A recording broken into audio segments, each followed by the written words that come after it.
Bonjour, je suis Alan Rich, vous êtes sur TV Jésus-Christ à l'émission C'est dans la Bible.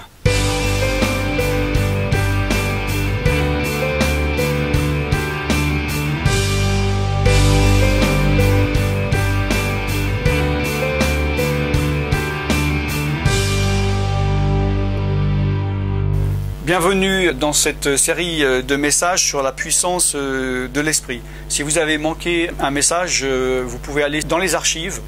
Il est important que vous ne manquiez pas quelque chose. C'est très important aussi pour la suite, dans ce que nous allons voir par rapport au combat et à la victoire spirituelle.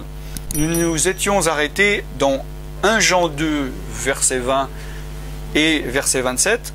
Donc, tu as reçu l'onction de la part de celui qui est saint et tu as de la connaissance. L'onction que tu as reçue demeure en toi et tu n'as pas besoin qu'on t'enseigne. Mais son onction t'enseigne toutes choses. Et elle est véritable et elle n'est pas un mensonge. Demeure en elle selon les enseignements qu'elle t'a donnés. Quand tu lis la Bible, quand tu écoutes des messages, quand un frère te donne une parole d'exhortation, l'Esprit de Dieu t'enseigne. Amen. L'Esprit de Dieu t'enseigne des choses. Nous savons que tu n'es pas justifié simplement par le fait d'écouter, d'entendre, de comprendre ou de connaître. Mais tu es justifié quand tu mets en pratique ce que tu as reçu. Et là, il est dit, demeure en lui selon les enseignements qu'elle t'a donnés. Je sais que l'Esprit de Dieu, peut-être t'a parlé, t'a dit des choses, peut-être tu as méprisé, peut-être tu as désobéi, peut-être tu n'as pas obéi, peut-être que tu as résisté. Et tu te trouves dans une situation où tu te dis, tiens, c'est marrant, avant Dieu me parlait beaucoup et maintenant il ne me parle plus, je ne sais pas pourquoi. Remonte en arrière et réfléchis à partir de quand tu as l'impression que Dieu a arrêté de te parler. As-tu péché? Repens-toi, détourne-toi, suis les directives des messages précédents sur la conversion et la repentance. Tu as résisté, tu as méprisé, reviens et obéis. Si Dieu te montre de faire quelque chose et que tu n'as pas obéi, comment veux-tu qu'il te dise autre chose? On ne peut pas trier les choses que Dieu dit. Si tu dis j'aimerais bien savoir quelque chose, où veux-tu que j'aille? Et il te dit va là, et tu dis ah non, j'ai pas envie d'aller là, mais dis-moi un autre endroit où aller, tu n'auras plus de réponse parce que Dieu t'a déjà dit ce qu'il voulait que tu fasses. Et tant que tu n'as pas obéi, Dieu ne va pas pouvoir te parler à nouveau. Amen. Et n'oublie pas que la résistance est aussi grave que la désobéissance. Hein. Repousser, c'est de la désobéissance. Hein. Nous allons pas... Bon, c'est pas le sujet, donc je ne vais pas rentrer dans les détails.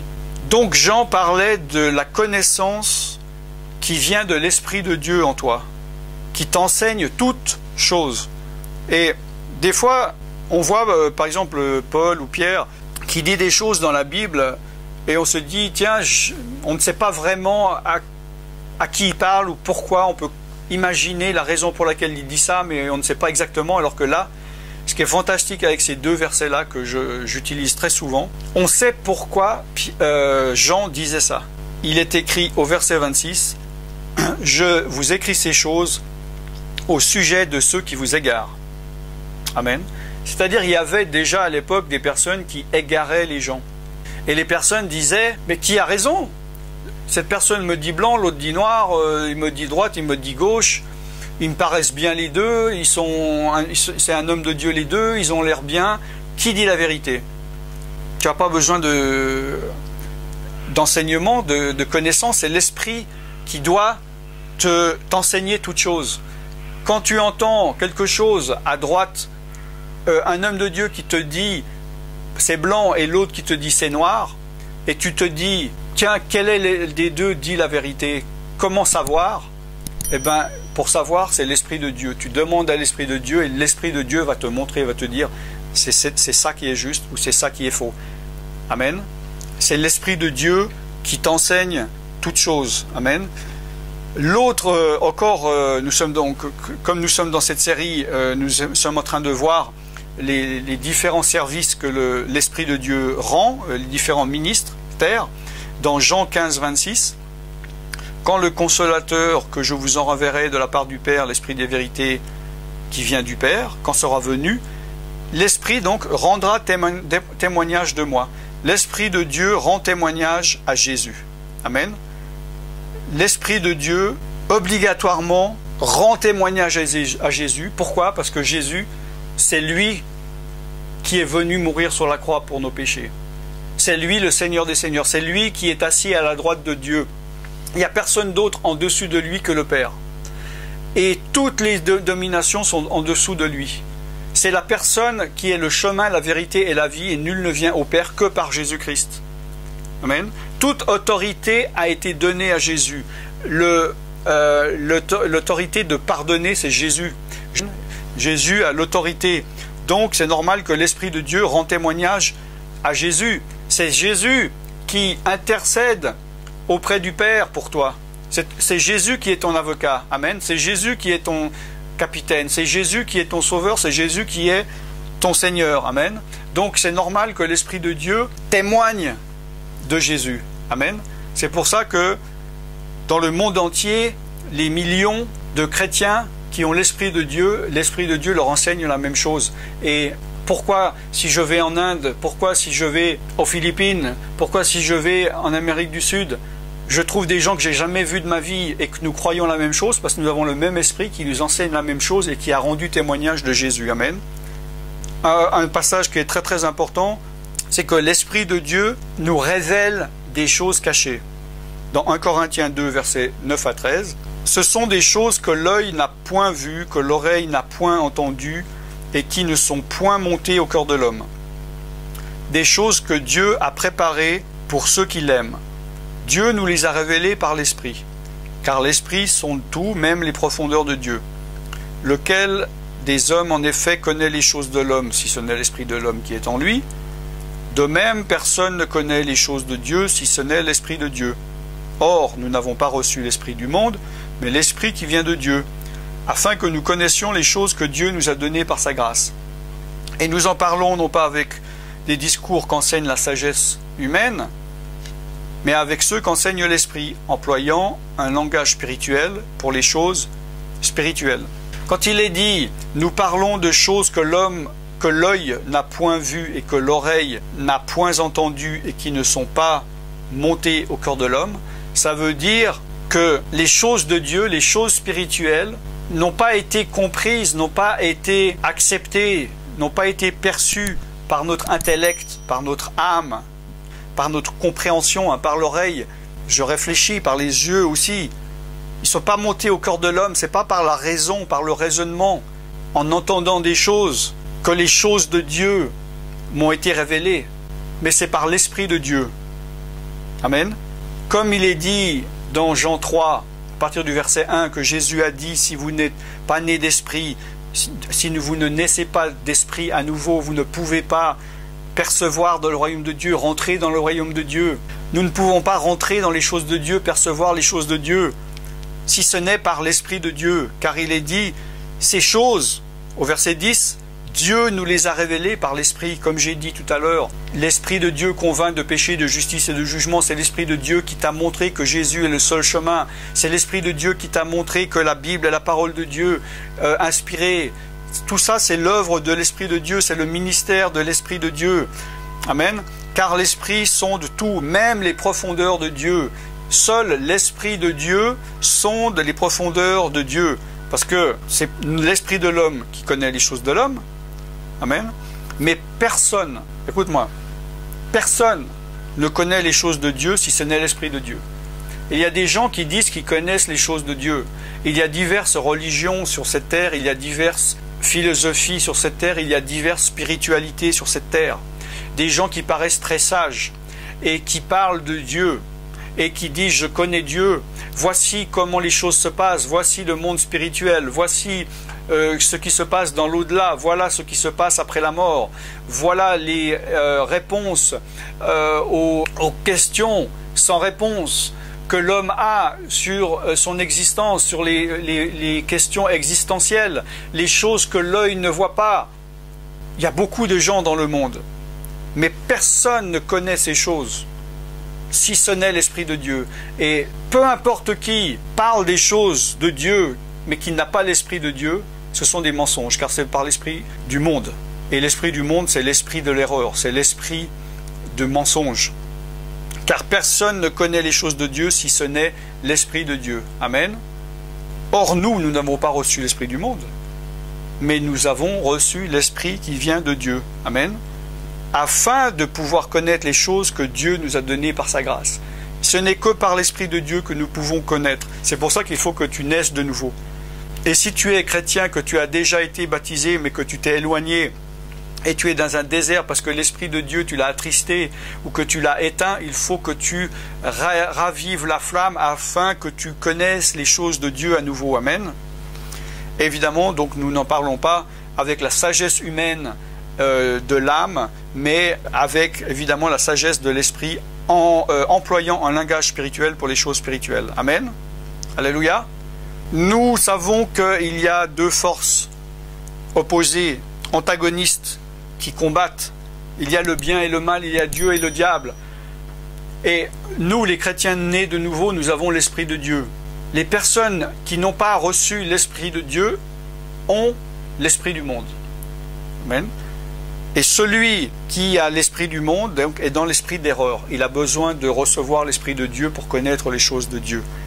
Et l'Esprit de Dieu qui est en toi est plus fort que l'Esprit dans le monde, l'esprit du monde. Amen. Nous voyons ça dans 1 Jean 4, versets 4 à 6. Toi, petit enfant, tu es de Dieu et tu les as vaincus. Parce que celui qui est en toi est plus grand que celui qui est dans le monde. Dis, répète, celui qui est en moi est plus grand que celui qui est dans le monde. Amen. Eux, ils sont du monde. C'est pourquoi ils parlent d'après le monde et le monde les écoute. Nous, en revanche, nous sommes de Dieu. Et celui qui connaît Dieu nous écoute, celui qui n'est pas de Dieu ne nous écoute pas. C'est par là que nous connaissons l'esprit de l'erreur, l'esprit de la vérité, de l'esprit de l'erreur. Celui qui est dans le monde, celui qui n'a pas l'esprit de Dieu a l'esprit du monde. Amen. Et il parle d'après le monde, et le monde les écoute. Toutes ces personnes qui sont dans des spiritualités à la mode, et qui parlent des choses de l'au-delà, le monde entier aime. Hein? Il n'y a aucun problème dans les municipalités du monde entier de faire des réunions sur le bouddhisme, sur l'hindouisme, sur le New Age, parce que c'est sympathique, c'est bien, il n'y a pas d'opposition, c'est normal, c'est le même esprit, c'est l'esprit du monde. Mais si tout d'un coup un chrétien rempli de la puissance de Dieu et par l'esprit de Dieu vient demander une autorisation, on va lui dire non, qu'est-ce que tu viens déranger les choses? Parce que c'est l'esprit de Dieu et les démons en ces personnes ressentent l'esprit de Dieu qui va venir déranger, qui va venir faire partir les ténèbres. C'est pour ça qu'il y a de l'opposition. Et ils savent que l'esprit qui est en nous est plus fort que l'esprit qui est en eux. C'est pour ça que les esprits doivent obéir et se soumettre au nom de Jésus-Christ. C'est pour ça que Jésus a dit que celui qui croira chassera les démons. Ce n'est pas par notre pouvoir, c'est par l'autorité que nous avons reçue du nom de Jésus-Christ, car celui qui est en toi est plus fort que celui qui est dans le monde. Amen. Et celui qui t'écoute écoute Dieu. Celui qui ne t'écoute pas ferme son esprit à Dieu. Amen. Nous sommes de Dieu. Celui qui connaît Dieu nous écoute. Celui qui n'est pas de Dieu ne nous écoute pas. Celui qui n'est pas de Dieu ne t'écoute pas. C'est par là que tu connais l'esprit de la vérité et l'esprit de l'erreur. Amen. C'est pour ça qu'il est important d'avoir le discernement de l'esprit pour savoir qui il y a en face de toi, parce que je vais te dire, quand je te dis que dans le monde, il y a des personnes qui parlent de spiritualité avec l'esprit du monde, avec l'esprit de mensonge, avec l'esprit de l'erreur et que les gens les écoutent, ce n'est pas seulement à propos de religion orientaliste ou de spiritualité universelle, mais là-dedans, évidemment, il y a des philosophies chrétiennes, il y a des doctrines qui sortent de la Bible. Et il faut être prudent, c'est pour ça qu'il est dit dans 1 Jean 4.1, « Bien-aimé, n'ajoute pas foi à tout esprit, mais éprouve les esprits, pour savoir s'ils sont de Dieu, car plusieurs faux prophètes sont venus dans le monde, etc. » Il y a des gens qui viennent avec une Bible dans la main, au nom de Jésus, ils parlent, mais ils peuvent n'être pas guidés par l'Esprit de Dieu. Au contraire, s'ils ne sont pas guidés par l'Esprit de Dieu, ils sont guidés par l'esprit du monde, par l'esprit du mensonge, par l'esprit de l'erreur. Et il ne faut pas avoir foi à tout esprit. Amen. C'est pas parce que tu vois un policier habillé avec un joli uniforme et une casquette que c'est un vrai policier. Tu ne peux pas dire non, non, il a une casquette, oh, il a un joli badge, c'est un policier. C'est peut-être un faux policier. Il ne faut pas être naïf. Il faut pas ajouter foi, il faut éprouver les esprits. Si tu as un doute, tu arrives devant ce policier, demande-lui son numéro d'immatriculation, pose-lui une question, dis-lui de quel poste vous êtes, je vais téléphoner pour voir si vous êtes un vrai. S'il est un vrai, il peut être vexé, mais il doit accepter. Si c'est un faux, il va partir en courant ou il va t'assommer, je ne sais quoi. Mais c'est pareil. Pour une personne, ce n'est pas parce qu'il est dans une église, ce n'est pas parce qu'il paraît rempli de piété, ce n'est pas parce qu'il a une Bible dans sa main, ce n'est pas parce qu'il a un nom, il a fait une école biblique, ce n'est pas parce qu'il est connu, ce n'est pas parce qu'il est riche, qu'il est guidé par l'Esprit de Dieu. Il peut être guidé par l'esprit du monde, l'esprit d'erreur, l'esprit de mensonge. Donc il faut éprouver les esprits. Et pour éprouver les esprits, tu peux le faire par l'esprit qui est en toi. Moi, ça m'arrive.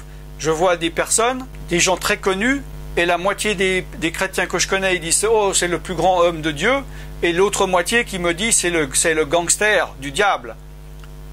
Et au milieu de ça, qu'est-ce que je fais, moi? Je dois demander à Dieu « Seigneur, est-ce qu'il est de toi, cet homme?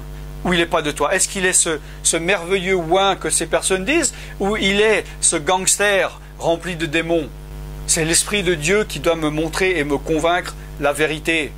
Amen. Et c'est pareil, l'Esprit de Dieu est là pour, comme on a vu, t'enseigner, te guider dans toute la vérité et t'éviter de rentrer dans les erreurs de ceux qui t'égarent. Nous allons continuer la semaine prochaine cette série sur la puissance du Saint-Esprit. Nous allons bientôt arriver à terme et nous commencerons ensuite le sujet tant attendu du combat spirituel et de la victoire, de maintenir sa délivrance. Et je suis Alan Rich, je vous revois la semaine prochaine. Bye bye.